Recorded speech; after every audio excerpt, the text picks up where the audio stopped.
Hello dear student. In this video we are going to discuss about type of matrices. In the previous video we are discussing about what is matrices, definition of matrices, how to make matrices. But in this video we are going to discuss about type of matrices. कि matrices के कितने type होते हैं, individually हर type को अच्छे से explain करेंगे example के साथ और समझेंगे. तो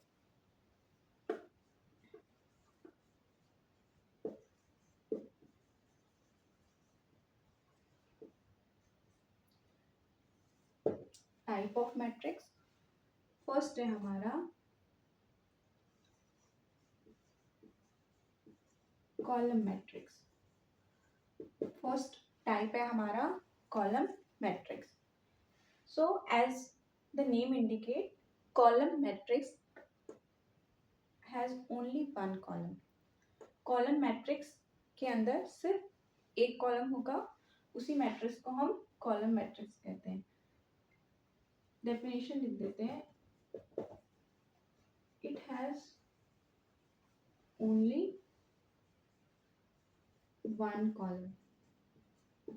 कॉलम मैट्रिक्स के अंदर सिर्फ एक कॉलम होगा, उसी को हम लोग कॉलम मैट्रिक्स कहेंगे. एग्जाम्पल के थ्रू देख लेते हैं. 2 4 9 12. This is an example of column matrix.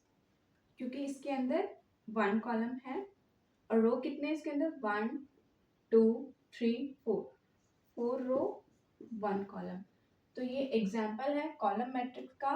क्यों? क्योंकि इसके अंदर सिर्फ 1 रो प्रेजेंट है और ये 4/1 ऑर्डर की मैट्रिक्स है और ये मैट्रिक्स हमारा कॉलम मैट्रिक्स हो गया. ऐसे हम बहुत सारे एग्जाम्पल लिख सकते हैं.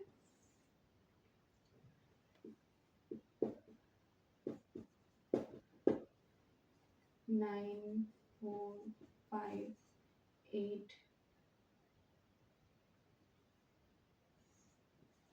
6. ये हमारा 5 रो 1 कॉलम 5/1 ऑर्डर की मैट्रिक्स हो गई. तो इन जनरल कॉलम मैट्रिक्स को कैसे इंडिकेट कर सकते हैं हम? A I Z. देखिए, कॉलम मैट्रिक्स में नंबर ऑफ कॉलम 1 होगा, सिर्फ एक कॉलम प्रेजेंट होगा, इसीलिए रो तो कितने भी हो सकते हैं. तो रो हमने m ले लिया, लेकिन कॉलम ऑलवेज 1. कॉलम हमेशा 1 होंगे, इसलिए इन जनरल कॉलम मैट्रिक्स को हम कैसे लिख सकते हैं? A I Z. रो तो कितने भी होंगे, हमें नहीं पता रो कितने हैं, m रोज, और कॉलम हमेशा 1 प्रेजेंट होगा. तो जनरली हम ऐसे लिख सकते हैं कॉलम मैट्रिक्स को, और एग्जाम्पल हमने ये ले लिया. नेक्स्ट टाइप है हमारा मैट्रिक्स का row matrix.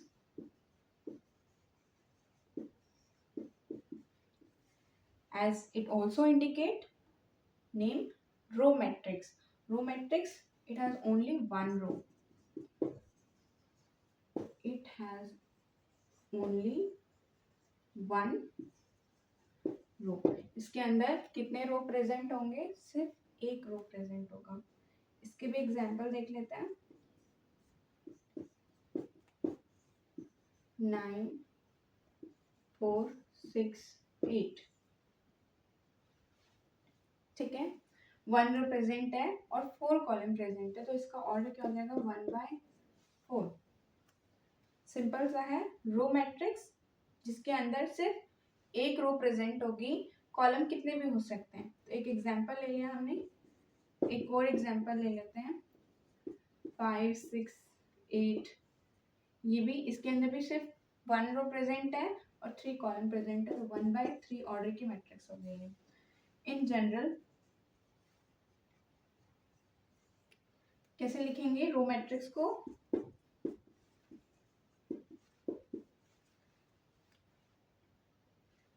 Number of row always 1 to 1 cross column कितने भी हो सकते हैं, तो n ले लिया, तो 1/n. समझ आ गया कॉलम मैट्रिक्स और रो मैट्रिक्स.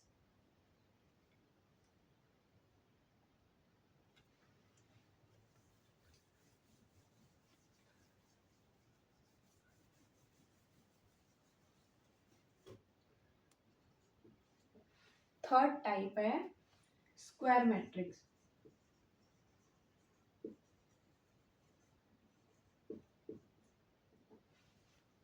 थर्ड टाइप है स्क्वायर मैट्रिक्स। स्क्वायर मैट्रिक्स के अंदर क्या होगा,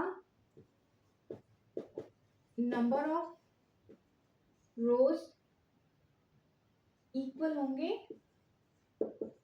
नंबर ऑफ कॉलम के, तो क्या बनेगा स्क्वायर मैट्रिक्स। स्क्वायर मैट्रिक्स जिसके अंदर नंबर ऑफ रोज इक्वल होंगे नंबर ऑफ कॉलम के। एग्जाम्पल के थ्रू समझते हैं इसको भी।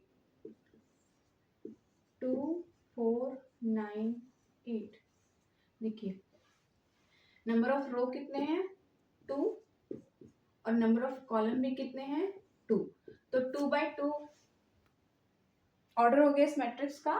तो जनरली कहेंगे कि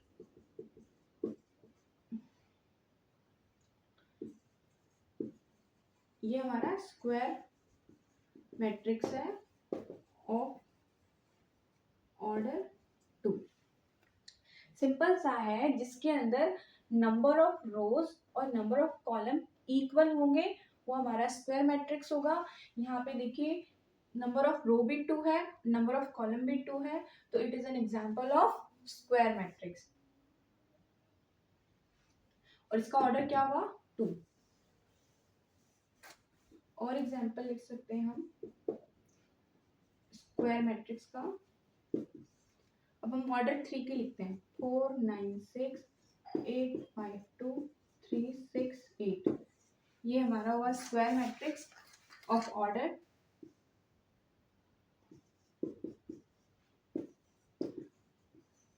ऑर्डर 3। ओके, स्क्वायर मैट्रिक्स समझ आ गया होगा। नेक्स्ट है हमारा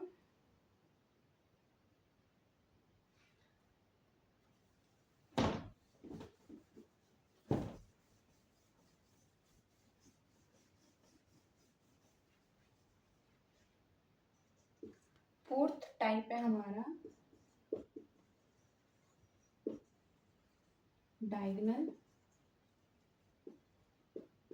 डायगोनल मैट्रिक्स।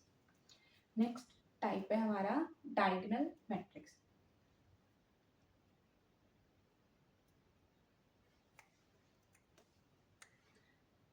डायगोनल मैट्रिक्स के अंदर क्या होगा,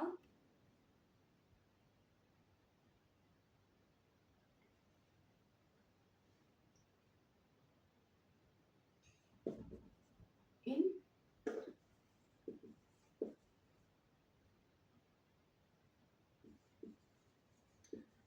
डायगोनल मैट्रिक्स के अंदर जो नॉन डायगोनल एलिमेंट है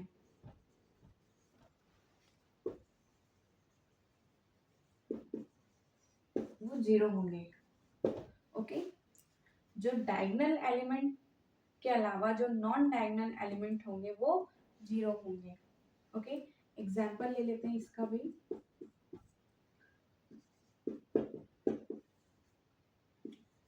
2 4 8 0 0 0 0 0।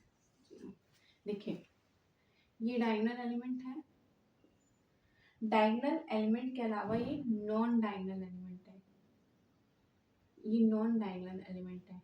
तो नॉन डायगोनल एलिमेंट हमारे 0 होंगे और जो डायगोनल एलिमेंट होगा वो नॉन 0 होगा। ओके, तो ये एग्जाम्पल है डायगोनल मैट्रिक्स का। इन जनरली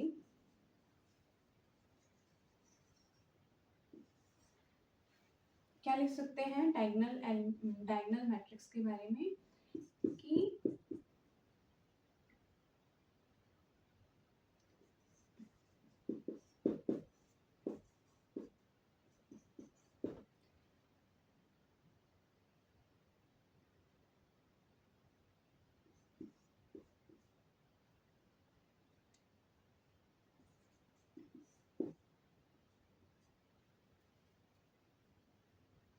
आईजे 0 होगा हमारा। कब 0 हो रहा है, जब आई की वैल्यू बराबर नहीं है जे के। ओके, देखिए ये 1 1 है, ये 1 2 है, ये 1 3 है, ये 2 1 है, ये 2 2 है, ये 2 3 है, ये 3 1 है, ये 3 2 है और ये 3 3 है।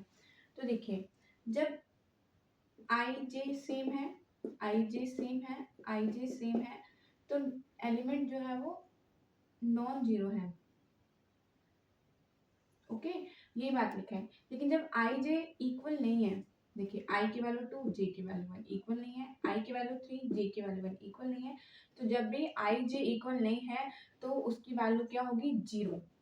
तो ये हमारा डायगोनल मैट्रिसेस है। इजी है, डायगोनल मैट्रिसेस जिसमें नॉन डायगोनल एलिमेंट जीरो होंगे। फॉर्मेशन कैसे होगी, डायगोनल एलिमेंट नॉन जीरो और नॉन डायगोनल एलिमेंट जीरो होंगे, वो हमारा डायगोनल मैट्रिक्स होगा।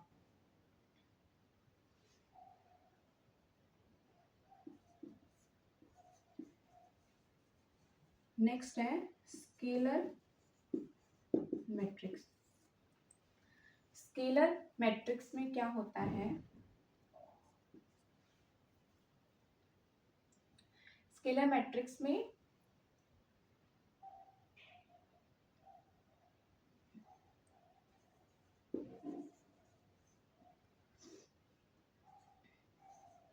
डायगोनल एलिमेंट आर सेम और non diagonal element are zero. ये कंडीशन है स्केलर मैट्रिक्स की। स्केलर मैट्रिक्स में जो डायगोनल एलिमेंट्स होंगे वो सेम होंगे,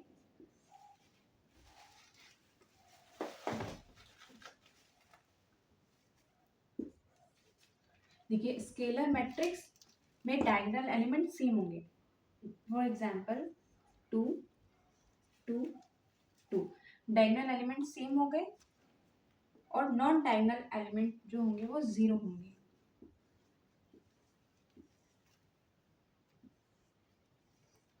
तो ये हमारा एग्जांपल हो गया स्केलर मैट्रिक्स का। इजी है ना। स्केलर मैट्रिक्स डायगोनल एलिमेंट्स जो होंगे वो सेम होंगे और नॉन डायगोनल एलिमेंट जो होंगे वो जीरो होंगे।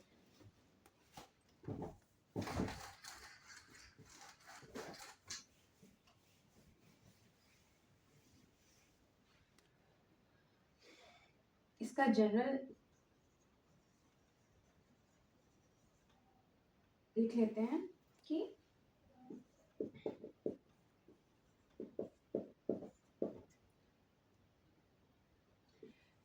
ए आई जे, अगर आई जे सेम है, देखिए 1 1 पे 2 है, 2 2 पे 2 है और 3 3, जब जब आई की वैल्यू सेम हो रही है तब तब सेम कांस्टेंट है। तो ए आई जे किसी के कांस्टेंट के बराबर होगा, किसी के कांस्टेंट के बराबर होगा जब आई की वैल्यू जे की वैल्यू के इक्वल होगी, आई की वैल्यू जे की वैल्यू के इक्वल होगी। और ए आई जे जीरो के बराबर होगा जब आई की वैल्यू जे के इक्वल नहीं होगी। देखिए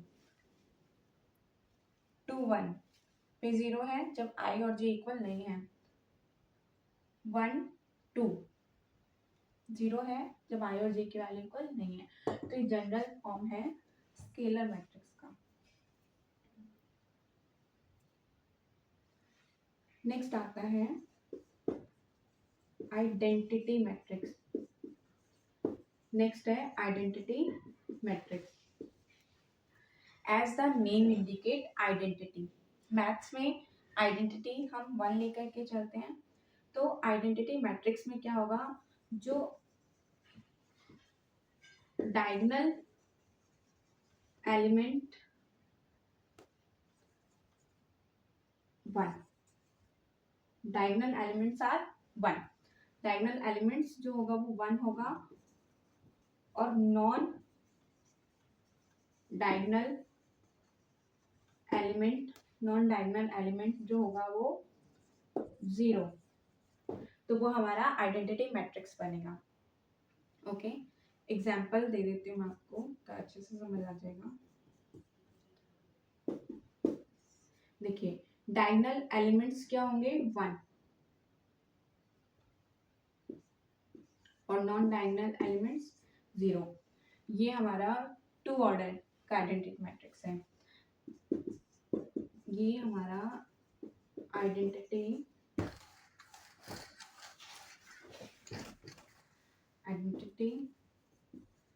मैट्रिक्स है ऑफ ऑर्डर 2। और एग्जांपल लिखते हैं 1 1 1 0 0 0 0 0 0। ये हमारा आइडेंटिटी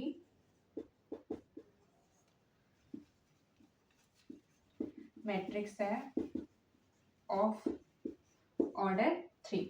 अब समझ आ गया होगा, सिंपल सा है। आइडेंटिटी मैट्रिक्स में जो डायगोनल एलिमेंट होंगे वो 1 होंगे और नॉन डायगोनल एलिमेंट्स जो है वो 0 होंगे।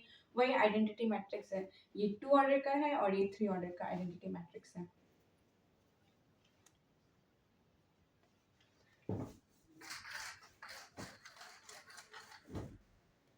नेक्स्ट है zero matrix. As the name indicate, zero matrix. All the elements of the matrix is 0. Okay. All the element of matrix is 0. Zero matrix को हम नल मैट्रिक्स भी कहते हैं। ओके, तो एग्जाम्पल इसका भी लिख लेते हैं। 0 0 0 0 ये हो गया नल मैट्रिक्स या फिर zero matrix of order 2। Okay, of order 2। ऐसे हम ऑर्डर 3 का जीरो मैट्रिक्स लिखेंगे।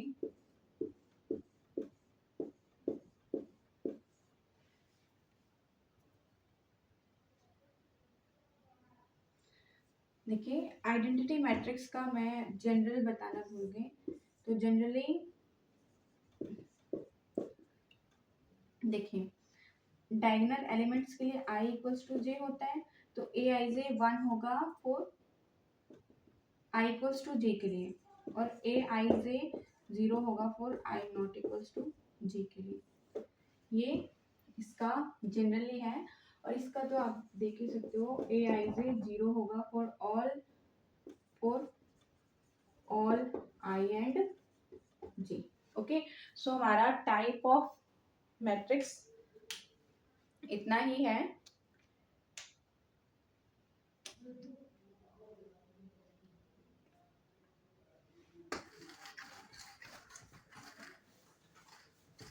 अब एक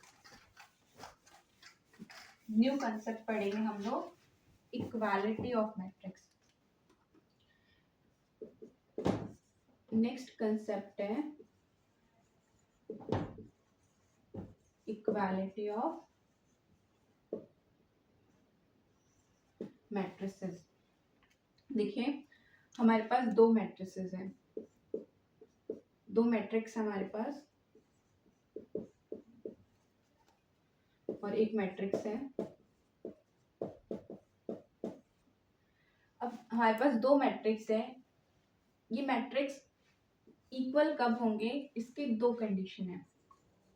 फर्स्ट कंडीशन क्या है कि देखिए, दो मैट्रिक्स है, दो मैट्रिक्स इक्वल कब होंगे, उसका first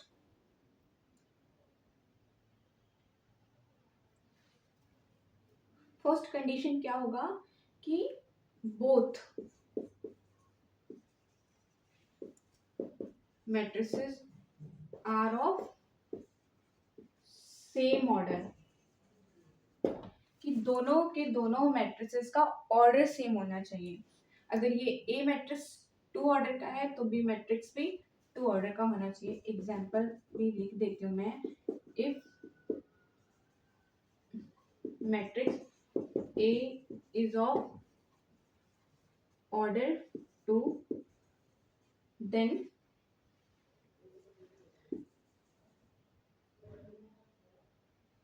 matrix B is also of order 2। Okay. और दूसरा कंडीशन क्या है कि all elements of A equal to the corresponding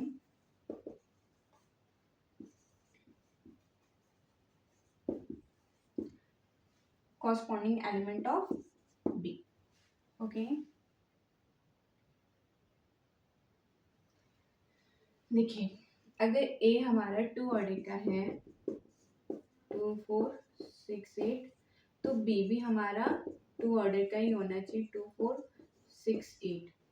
और इसका क्या मतलब है कि कॉरस्पॉन्डिंग एलिमेंट्स आर इक्वल, कि A मैट्रिक्स हमारा 2 4 6 8 है तो B इसके एलिमेंट्स इसके कॉरस्पॉन्डिंग एलिमेंट्स के इक्वल होने चाहिए। अब देखिए, ये A11 है, A11 का कॉरस्पॉन्डिंग B11 2 है, हाँ है।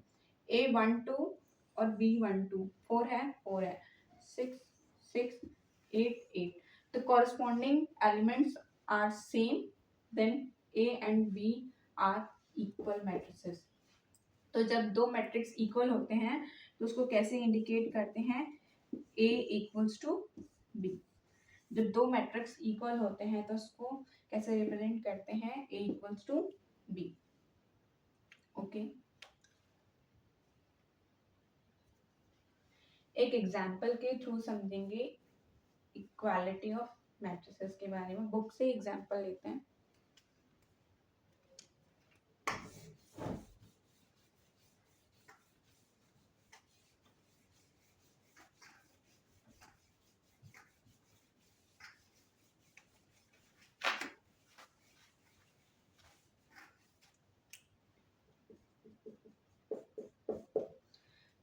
प्रीवियस वीडियो में आपको बुक से एग्जांपल्स करा रही थी, तो इक्वालिटी ऑफ मैट्रिसेस का एग्जांपल भी हम बुक से ही लेते हैं।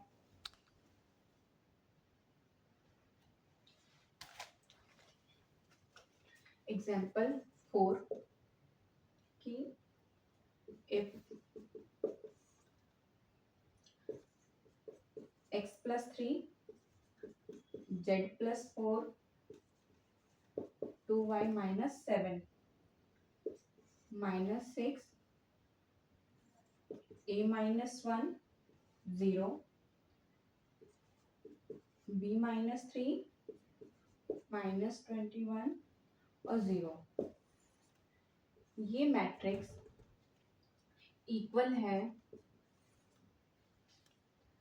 0 6 3y minus 2 minus 6 minus 3 2c plus 2 2b plus 4 minus 21 0। ठीक है। Then find the value of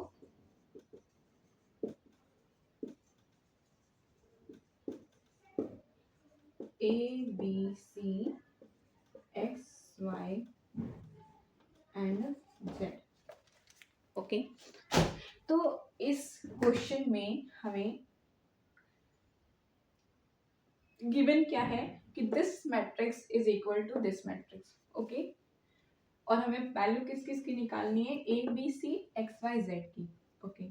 तो देखिए, मैंने क्या बताया था कि अगर दो मैट्रिक्स इक्वल है तो उनका ऑर्डर इक्वल होगा। देखिए, ऑर्डर चेक करिए, इक्वल है।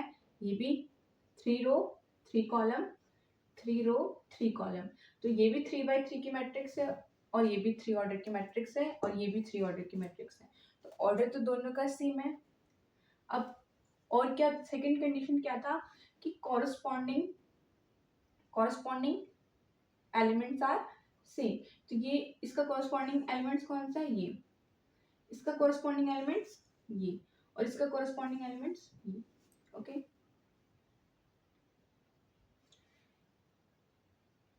जहां जहां से वैल्यू निकालने में वो एलिमेंट्स कॉरस्पॉन्डिंग इक्वल पुट कर देंगे, क्योंकि यही तो होता है, कॉरस्पॉन्डिंग एलिमेंट्स क्या होते हैं दोनों के, इक्वल। तो इसका कॉरस्पॉन्डिंग एलिमेंट्स क्या है, ये, तो x प्लस 3 को हम इक्वल पुट कर सकते हैं किसके, इस 0 के। z प्लस 4, ये किसका कॉरस्पॉन्डिंग एलिमेंट 6, इसका कॉरस्पॉन्डिंग एलिमेंट 6, तो कॉरस्पॉन्डिंग एलिमेंट्स तो इक्वल होता है, तो इसलिए इक्वल पुट कर दिया 6 के। 2y माइनस 7, इसका कॉरस्पॉन्डिंग 3y माइनस 2, और कॉरस्पॉन्डिंग एलिमेंट्स तो इक्वल होते हैं इक्वल मैट्रिसेस में, तो इसको 3y माइनस 2 के इक्वल पुट कर सकते हैं। उसके बाद देखिए a माइनस 1, यहाँ से a है, a की वैल्यू निकालने के लिए हम a माइनस 1 का कॉरस्पॉन्डिंग एंगल क्या होगा, माइनस, सॉरी कॉरस्पॉन्डिंग एंगल नहीं, कॉरस्पॉन्डिंग एलिमेंट्स क्या होगा, -3। वो हम पढ़ते हैं ना कॉरस्पॉन्डिंग एंगल, इसलिए बाय मिस्टेक यहाँ पे हम क्या कर रहे हैं, मैट्रिसेस सॉल्व कर रहे हैं, तो इक्वालिटी है दोनों के अंदर, तो इसका कॉरस्पॉन्डिंग एलिमेंट्स -3 होगा, तो corresponding elements are equal, then a minus 1 equals to -3। उसके अलावा b माइनस 3 का कॉरस्पॉन्डिंग एलिमेंट्स क्या होगा, 2b प्लस 4। अब देखिए a की वैल्यू निकाल लेते हैं, जो इजीली हम निकाल सकते हैं उसकी वैल्यू निकाल लेते हैं, -3 -1 उधर जाएगा तो +1, a की वैल्यू क्या आ गई, -2, a की वैल्यू क्या आ गई, -2, x की वैल्यू -3, z की वैल्यू 2। अब देखिए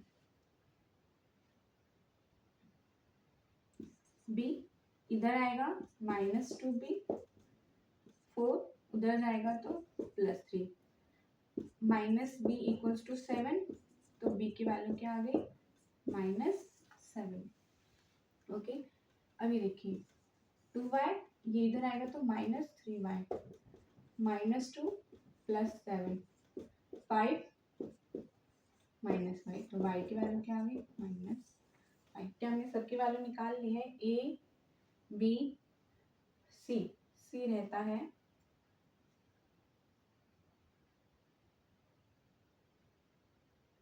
ये देखिए 2c प्लस 2 किसके इक्वल होगा, 0 के, 2c प्लस 2 0, तो 2c इक्वल्स टू -2, c की वैल्यू क्या आ गई,